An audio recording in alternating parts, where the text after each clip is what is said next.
நிக்கிறான்.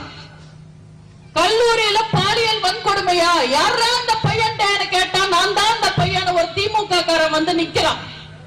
வீடு பூந்து கொலை பண்ணிட்டாங்களா, யாரா அந்த பையன் கேட்டா நான் தான் அந்த பையன் ஒரு திமுக காரன் வந்து நிக்கிறான். பிரியாணி கடையில ஓசி பிரியாணிக்கு சண்டையா, யாரா அந்த பையன் கேட்டா நான் தான் அந்த பையன் ஒரு திமுக காரன் வந்து நிக்கிறான். செயின் அறுத்துட்டாங்களா, வழி மறிச்சு கொள்ளை அடிச்சுட்டாங்களா, யாரா அந்த பையன் கேட்டா நான் தான் அந்த பையன் ஒரு திமுக காரன் வந்து நிக்கிறான். போக்சோ கேஸா, யாரா அந்த பையன் கேட்டா நான் தான் அந்த பையன் ஒரு திமுக காரன் வந்து நிக்கிறான். கோவில் சொத்து கொள்ளை அடிச்சுட்டாங்களா, யாரா அந்த பையன் கேட்டா நான் தான் அந்த பையன் ஒரு திமுக காரன் வந்து நிக்கிறான். பொம்பளை போலீஸ் கிட்டயே தகராறா, யாரா அந்த பையன் கேட்டா நான் தான் அந்த பையன் ஒரு திமுக காரன் வந்து நிக்கிறான். நடிகைக்காக விஷம் குடிச்சுட்டானா, யார் தான் அந்த பையன் கேட்டா நான் தான் அந்த பையன் ஒரு திமுக காரன் வந்து நிக்கிறான்.